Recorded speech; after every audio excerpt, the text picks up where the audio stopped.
Well, good evening, everybody, and by golly, thanks to Devora and Dan for a wonderful wedding. Yes. It's just great to be here. Well, okay. No, not that one, the other side. Oh gosh, that's a good show there. By golly, Lars, I think we're doing good there. Oh yeah. Anyway, so we're kind of Norwegian bred, and so we have a lot of Norwegian wedding jokes that we want to share with Devora and Dan and you. Who are you anyway? Oh, by golly, go ahead. You're going to introduce yourself. Who are you? Get to the mic. Get to the mic. You got to get right up to. Okay. Yeah. Oh, yeah, there that's you go. the way you do. Okay. Well, my name is Sven Jensen, and this is my good neighbor. Hi, I'm Lars Larson from North Dakota. Yeah, I'm from Paulsbo. And we thought that one of the best things that we could do for you all tonight, it was to give Dan and Devora a blessing based on Norwegian culture, because there's so much wisdom in it, I think. Oh, yeah. There's no end to it, I mean, it all started with Ragnar, Ragnar the Terrible. Yeah. Don't go into that. We thought we would take the opportunity to pass on a few points about marriage and love and right relationships to Dan and Devora tonight. So do you know any stories, Sven, about wedding nights, for example? Well, yeah, I mean, Lars, my cousin Ole Olsen. It's their wedding night. I know. And so Ole Olsen, married Lena, and they never had relations until the wedding night, see? Like Dan and Devora did. Like Dan and Devora. Yeah. This is true. So, by golly, Lena and Ole get married, and the night of the wedding, they go back up to the hotel room, and Ole's had a few drinks and everything. So Lena's pulling off his shoes and his socks, and she kind of jumps back with a start, and she says, "Geez, Ole," she goes, "What? Your toes are so gnarly and red. What is the problem?" And Ole goes, "Well, when I was little, I had polio." And so, oh geez, she says, "My God, that's terrible." She goes, so she pulls off his dungarees and kind of gets them, and she's, jumps back with a start, and she goes, "Oh my God, Ole, what? Your knees, they're all red and gnarly, and what happened to your knees?" He goes, "Well, when I was little, I also had the measles." She goes, "Well, whatever, you're mine tonight, it's our wedding night." So she pulls down his skivvies, throws up his shirt, she jumps back with a start, and she goes, "Oh my God, Ole, you had smallpox too."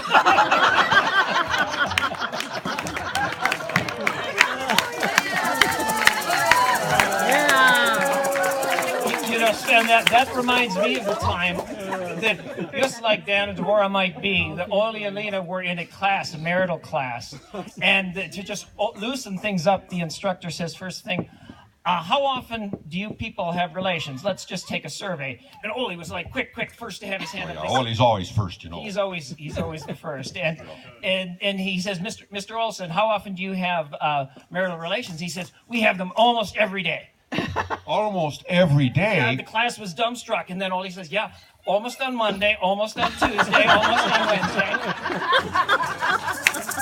I know. Ole gets a little mixed up, Lars. He goes, one time, the other day, I went in there to the house, and there he is in the kitchen, and he's got the phone book in front of him, and he's going, look at this. He goes, this Olson.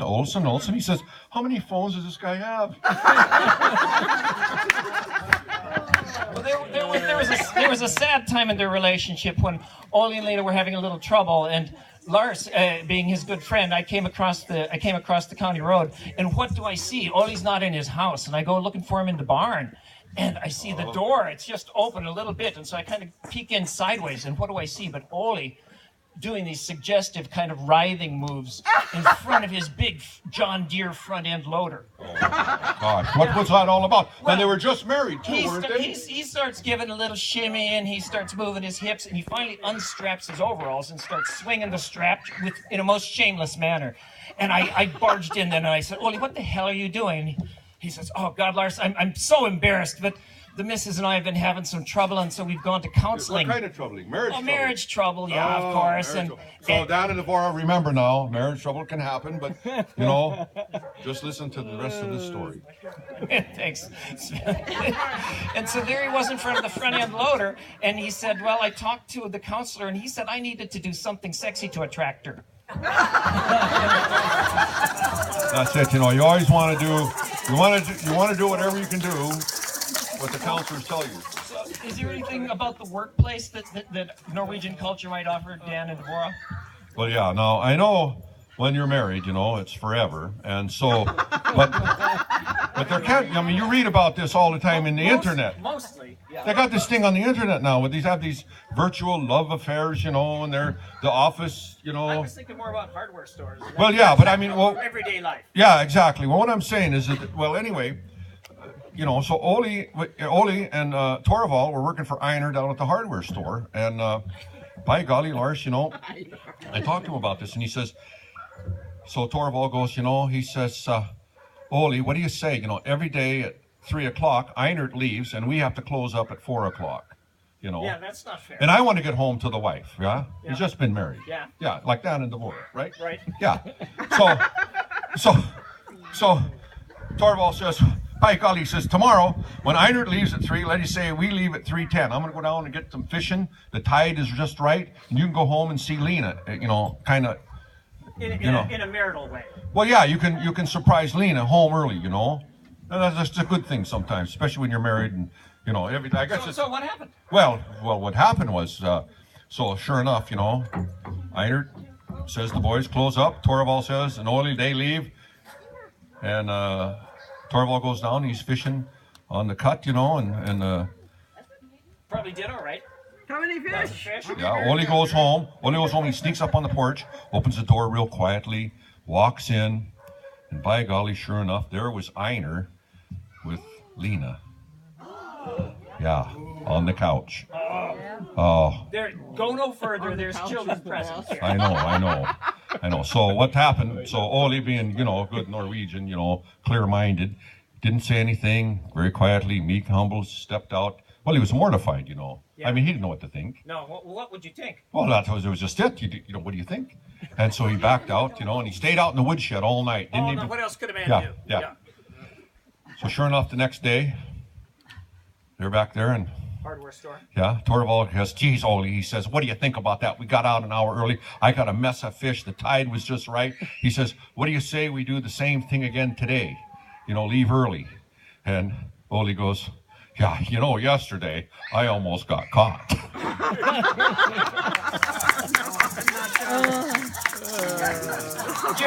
Sven, do you think the people are ready to put a little edge on the show? Yeah. I think we need to go into trash talk. Okay, it's time for talking trash. Talking trash.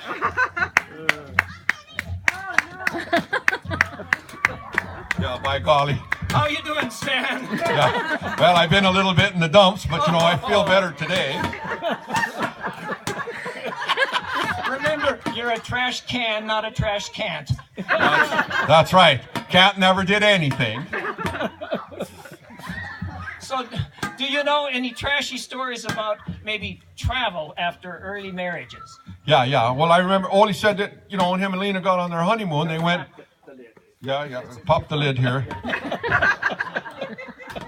I don't want to touch it with my hand.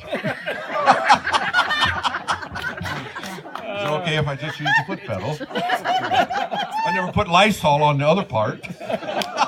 This wasn't in rehearsal, sorry. I know. Okay, so anyway, Oli and Lena are on their honeymoon, and they go to London, and there's this hotel they always stay at. So they were going to a little night out, and they come up there, and they see the man, you know, and they go, hey, you know, he says, it's just Lena and I, but I hope, you know, that you have I hope your porno is disabled. And the concierge says, what, you sick bastard? It's the same as normal.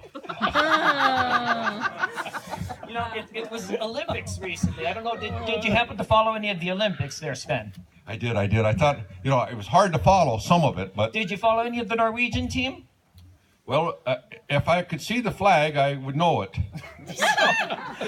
I don't know what that means. But Lena was, she was in the Norwegian breaststroke competition. Well, that's right. She was a swimmer. Yeah. There'd been a lot of talk about her before the Olympics, but you know, she ended up finishing a disappointing last. And she got interviewed by some of those journalists after the. Yeah, they're all prejudiced. Yeah, well, they're all liberal media. Yeah, these urinalists. You can't believe the things they say. They said, Ms. Olson, to what do you attribute this disappointing finish? She says, well, I'm not one to complain, but some of those other women were using their arms. See,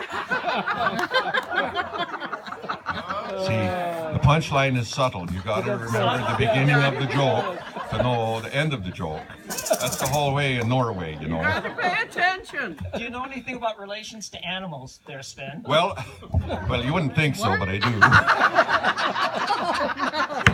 Oh, no. Well, actually, it was Lena's aunt, Miss Kevelstead, and she had a dog, and geez, it was hard of hearing, and it's getting older, and I mean, hard of hearing is going to happen anyway, right? And so she went down to the vet, and the vet says, oh yeah, so she cut out the hair and the dog's ears. It was and probably all matted up there, yeah. Yeah, it was all matted up, and had, whatever in it. And so they shaved the hair, and he said, look, he says, Mrs. Kevelstead, what you want to do is you can get this over the counter. Just go to the hardware store. To the pharmacy. Jesus, Lars works at the hardware store. No, to the pharmacist. Yeah, Bartell's. That's where we're going. Bartell's. Bartell. And get some Nair. And just put it in the dog's ear, and every couple weeks you'll be fine. Yeah, that's very sensible, I think. Yeah. The vet was a good, I think he works on people too. I don't know. The best ones always do. So sure enough, after 2 or 3 weeks, Mrs. Kevelstead, Lena's aunt, has to go down and says, geez, I better go down and get this Nair because my dog, So she goes up. What kind of a dog is it? Well, I'm coming to that.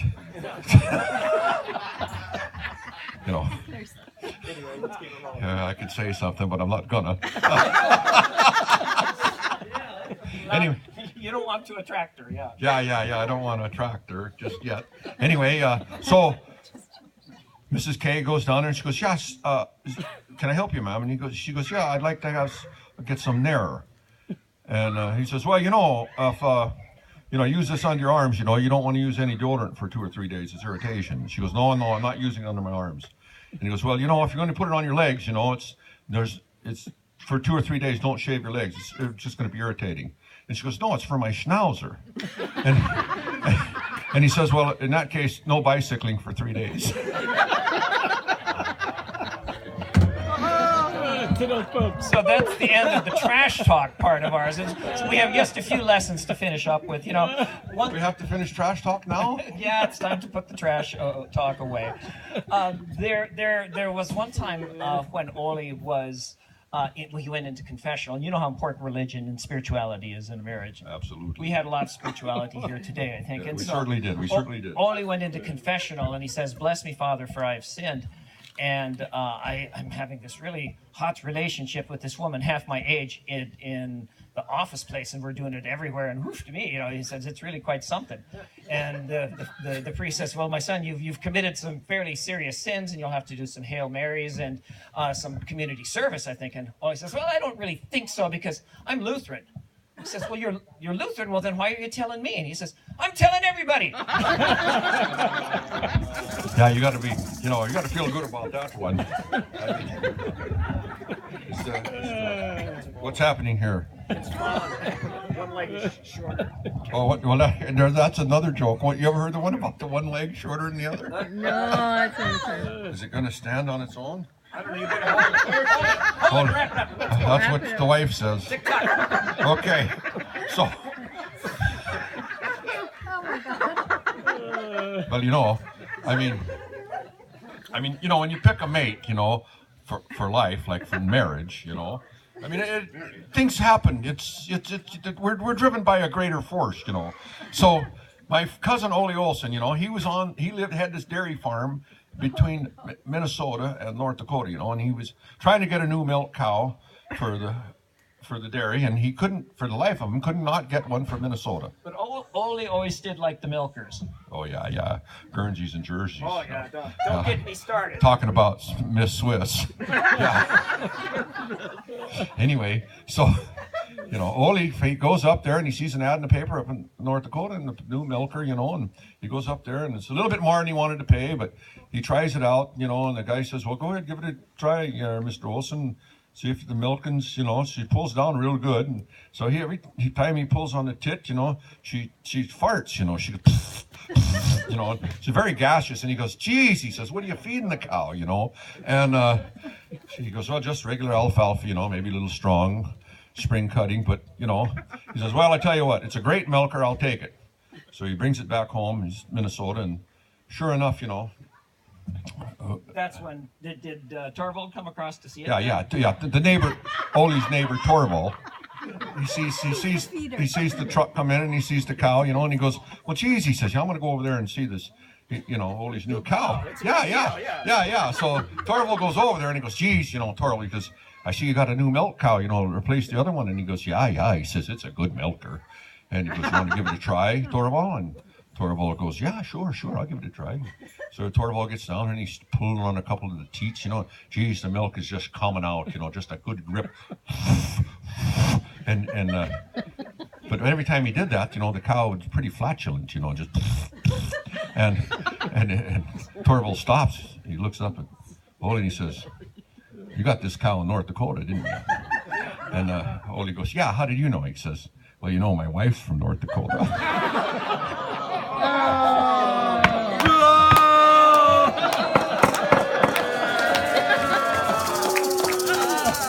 And so the last story we have again comes back to the importance of spirituality. And this is a time when Ole and Lena were a young married couple, much like Dan and Devorah, and they wanted to join a place of worship. And so they decided on Trinity It's all Lutheran community, Church. Community, you feel strong, right? Oh, this is Lars. all about community tonight. And we're neighbors, But you're feeling me a little strong that wasn't part of our routine. Well, I know, but I'm getting real close.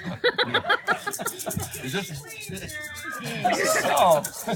So what happened? They went to this class on marital relations, and it's for church membership. And the church says, okay, you've all completed your studies of the Protestant Reformation and so forth, but now you have one more test, and that's you must abstain from marital relations for at least 2 weeks. 2 weeks. That's a long time. Yeah. Even for a country boy. Yeah, especially Even when you're on hunting season. So they 2 weeks come and go, and they come back to meet with the minister again, and he asks the three couples, how did it go? The first couple says, well, first week was okay, second week that got pretty tough, but by golly, we made it, and he says, well, welcome to Trinity Lutheran Church. Second couple says, first week we did okay, second week, oh, it was so tough, we just about gave in, but we hung in there, and we're proud to say that we abstained. He says, well, welcome to Trinity Lutheran Church. He looks at Ole and Lena, and Ole's kind of dejected, and Ole says, well, that first week I was sweating it already. It was terrible. I could just hardly stand it. And the second week we were walking along, and Lena dropped something, and she bent over to pick it up, and, well, I just took her right there. And the minister says, well, I'm sorry, but you're not going to be welcome in Trinity Lutheran Church. And Ole says, yeah, I figured so. And, it turns out we're not so welcome in this series either. By golly, I tell you, there's no opportunity strikes whenever. Okay. And with that, we'll turn it over to the next talented act. Thank you so much. Best of luck. Okay, Sven and Lars, adios.